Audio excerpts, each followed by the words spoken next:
Dracula the dark Prince. इस movie के start में हम ड्रैकुला को देखते हैं जो एबल की जनरेशन से एक रोमानियन प्रिंस था।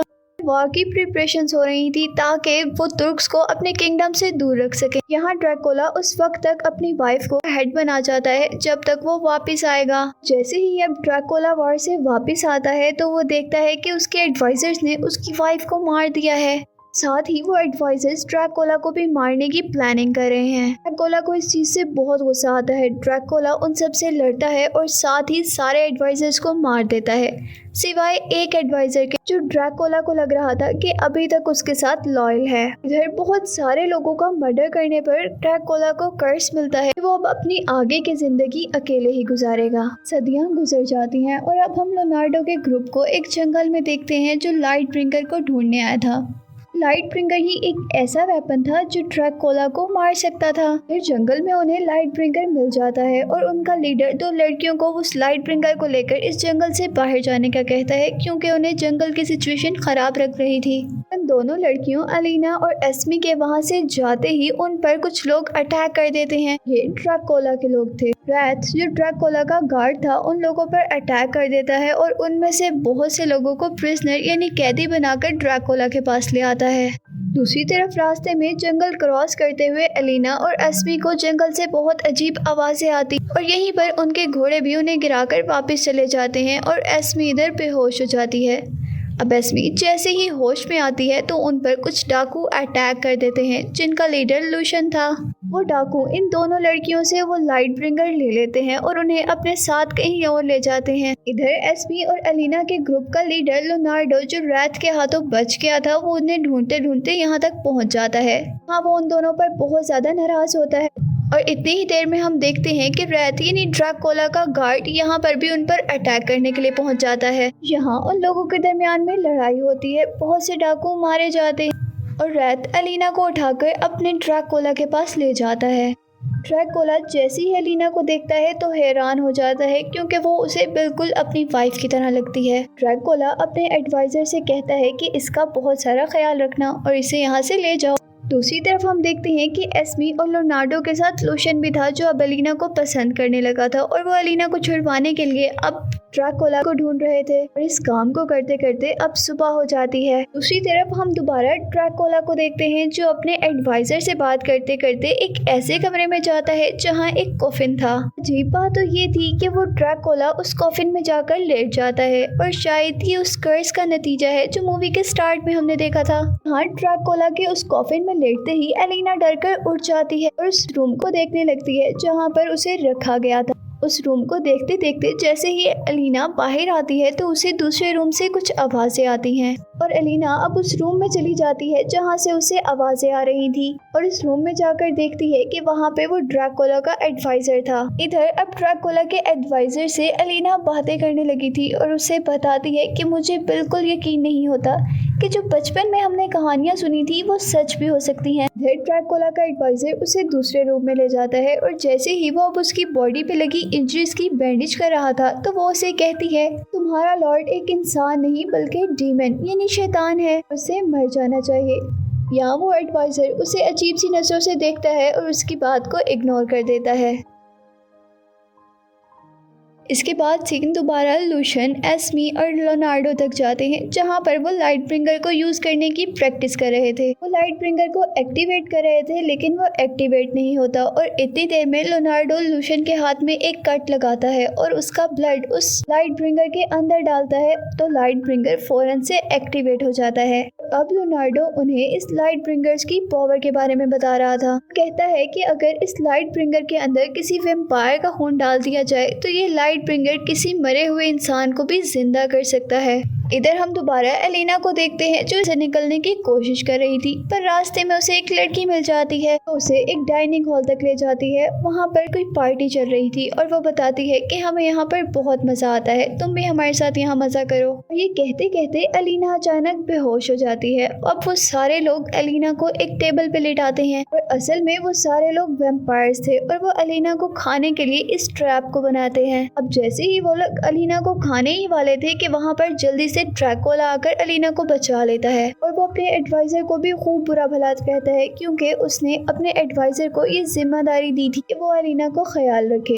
इसके बाद हम एस्मी, लियोनार्डो और लूशियन को एक डीमन हंटर्स की गैदरिंग में देखते हैं, यानी ऐसे लोग जो डीमन यानी शैतानों को मारते हैं। इस गैदरिंग में उन्हें एंड्रोस मिलता है, उन्हें बताता है कि वो काफी सालों से ड्रैकुला को ढूंढ रहा है क्योंकि काफी सालों पहले ड्रैकुला के आदमी उसकी बहन को ले गए थे और वो उसके बाद आज तक अपनी बहन को ढूंढ रहा है। हाँ, हमें ये भी पता चलता है कि एंड्रोस एक एक्स हंटर है, यानी वो डेविल्स को एक्स से मारता है। यहाँ क्योंकि एंड्रोस और लियोनार्डो के ग्रुप का एक ही मिशन था और इसीलिए एंड्रोस भी उनका ग्रुप ज्वाइन कर लेता है। इधर लियोनार्डो उन सबको बताता है कि किस तरह वेम्पायर अपना खून निकालकर लोगों को पिलाता है, इससे या तो कोई मर जाता है और या पूरी जिंदगी ड्रैकुला की तरह जिंदा रहता है। यहाँ एलिना भी ये सारा सीन देख लेती है और बहुत ज्यादा डर जाती है और भागते भागते उसी रूम तक पहुँचती है जिस रूम में ड्रैकुला का कॉफिन था, जिसमें वो जाकर लेटा करता था। एलिना को वहाँ पर वो कॉफिन बहुत अजीब लगता है, लेकिन इतने में ही वहाँ पर वो ड्रैकुला भी आ जाता है।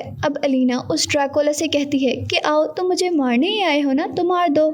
लेकिन ड्रैकुला उसकी सारी बातें हंसकर इग्नोर कर देता है। उसे अपनी 5 का नेकलेस देता है, जिसे देखकर अब उसे अपनी पुरानी बातें याद आने लग गई थी। इसके बाद हम दोबारा एस्मी, लूशियन और लियोनार्डो को देखते हैं कि इतने में ही ड्रैकुला का गार्ड रात उन पर अटैक कर देता है। एंड्रोस अपनी एक्स से उसके सारे लोगों को मार देता है। इतने में ही यहाँ पर लूशियन उस लाइट ब्रिंगर को एक्टिवेट करता है और जल्दी से रैथ को मार देता है। जैसे ही वो रैथ को मारता है, दूसरी तरफ ड्रैकुला को भी बहुत ज्यादा पेन होता है और यहाँ लूशियन के पास रैथ गिर जाता है और उसे उठाकर ड्रैकुला के पास लाया जाता है। ड्रैकुला रैथ को देखकर काफी गुस्से में था और फिर वो अपना ब्लड निकालकर रैथ की बॉडी में डाल देता है, जिससे रैथ दोबारा जिंदा हो जाता है। एलिना जो आराम कर रही होती है कि तभी उसे ख्वाब में नजर आता है कि ड्रैकुला कितना लविंग और केयरिंग इंसान है। साथ ही वो ख्वाब में ये भी देखती है कि कैसे उसकी वाइफ को मार दिया गया था। सब देखकर वो बहुत ज्यादा डर जाती है और डर कर उठ जाती है। इतने में ही अब वहाँ पर ड्रैकुला आता है और वो इसे लेकर बाहर चला जाता है, जहाँ वो खूबसूरत तारों भरे आसमान के नीचे बहुत सारी बातें करते हैं। ड्रैकुला एलिना को ये भी बताता है कि वो किस तरह अपने खोए हुए प्यार को ढूंढ रहा है। कि बाद दोबारा हम लियोनार्डो के ग्रुप को देखते हैं जो प्लानिंग कर रहे थे। तभी वो रैथ दोबारा उनके पास आ जाता है और वो रैथ को जिंदा देखकर बहुत ज्यादा हैरान होते हैं, क्योंकि उन लोगों ने तो उस लाइट ब्रिंगर से रैथ को मार दिया था ना। यहाँ हम ड्रैकुला और एलिना को एंजॉय करते हुए देखते हैं कि फौरन ही उसका एडवाइजर आता है और उसे बताता है कि हमने एक ग्रुप को यहाँ तक आते हुए देखा है। और ये सुनकर एलिना के मुंह से जल्दी से लूशियन का नाम निकलता है। ड्रैकुला एलिना को हैरानी से देखता है और वो पूछता है कि क्या तुम लूशियन को जानती हो। तब वो बताती है कि लूशियन ने उन्हें किडनैप कर लिया था और वो अब उसे और उसकी बहन को ढूंढते हुए यहाँ आ रहा होगा। फिर ड्रैकुला उसे कहता है कि तुम टेंशन मत लो, आज से पहले भी बहुत से लोगों ने इस जगह को ढूंढने की बहुत कोशिश की, लेकिन वो कामयाब नहीं हो सके। यहाँ ड्रैकुला को लगता है कि शायद एलिना लूशियन को पसंद करती है और वो उससे उसकी फीलिंग के बारे में पूछता है, तो एलिना वहाँ से उठकर भाग जाती है। सीन्स दोबारा लियोनार्डो के ग्रुप तक जाते हैं जो उस लाइट ब्रिंगर की हेल्प से पहुंचने में कामयाब हो गए थे। कैस्टल के अंदर आने पर दोबारा से हम देखते हैं कि लड़ाई शुरू हो जाती है और लियोनार्डो अपनी तलवार से सबको मारने लगता है और आखिर वो फिर रैथ यानी उस ड्रैकुला के बॉडीगार्ड तक पहुंचता है। वहाँ रैथ लियोनार्डो को हरा देता है। दूसरी तरफ हम देखते हैं कि लूशियन बहुत ही मुश्किल से एलिना तक पहुंच जाता है। एलिना उसे अपने रूम में देखकर बहुत ज्यादा खुश हो जाती है और अब लियोनार्डो को ड्रैकुला के सामने लाया जाता है, जहाँ पे वो अपने एडवाइजर को कहता है कि लियोनार्डो को मार दिया जाए। उसका एडवाइजर सभी वैम्पायर्स को वहाँ पर बुला लेता है ताकि वो लियोनार्डो को मार दें। तभी ही हम देखते हैं कि एस्मी और एंड्रोस लियोनार्डो को ढूंढते ढूंढते वहाँ तक पहुँच जाते हैं। यहीं पर एंड्रोस को उसकी बहन मिल जाती है, जिसे देखकर वो बहुत ज्यादा खुश होता है और उसके पास जाने लगता है। एस्मी उसे पीछे से रोकती है, लेकिन वो रुकता नहीं क्योंकि उसकी बहन भी उसे अपनी तरफ बुला रही थी और वो जैसे ही अब अपनी बहन के गले लगता है तो वो लड़की उसे मारने वाली थी, जिसे एस्मी पीछे से जाकर मारती है और इस तरह एंड्रोस बच जाता है। इस शोर से वहाँ पर बाकी वैम्पायर्स भी उठ जाते हैं और आकर एस्मी पर अटैक करने वाले होते हैं। तभी एंड्रोस अपनी एक्स से उन सबको मार देता है। अब लियोनार्डो अपनी एक्स का यूज करते हुए सीलिंग को तोड़ देता है ताकि वो अपने ग्रुप के बाहर जाने का रास्ता बना सके, क्योंकि उन्होंने डे लाइट के अंदर ही वहाँ से जाना था। ये सब करने के बाद लियोनार्डो मर्ड में चेंज होकर गायब हो जाता है और दूसरी तरफ सारे ऊपर वाले रूम की तरफ जाते हैं ताकि वो इस बिल्डिंग से बाहर निकल सके। इतने में ही उनके पीछे रैथ आ जाता है जिसे एंड्रोस लाइटब्रिंगर से मार देता है। अब जैसे ही एंड्रोस उस ड्रैकुला के गार्ड यानी रैथ को मारता है तो ड्रैकुला को भी बहुत ज्यादा पेन होता है, लेकिन वो उस कॉफिन से नहीं निकल पाता क्योंकि अब डे लाइट आ रही थी। जैसे ही शाम होती है तो वो फौरन अपने कॉफिन से निकलकर उस तक पहुंचता है। अब ड्रैकुला जैसे ही रैथ यानी अपने बॉडीगार्ड को देखता है तो बहुत ज्यादा गुस्से में आ जाता है क्योंकि वो वहाँ पर मरा हुआ था। और फिर वो उस नेकलेस को देखता है जो उसकी वाइफ का था और उसने एलिना को दिया था। उस नेकलेस को देखकर उसे दुख के साथ साथ बहुत ज्यादा गुस्सा भी आता है और वो बहुत जोर से शाउट करता है।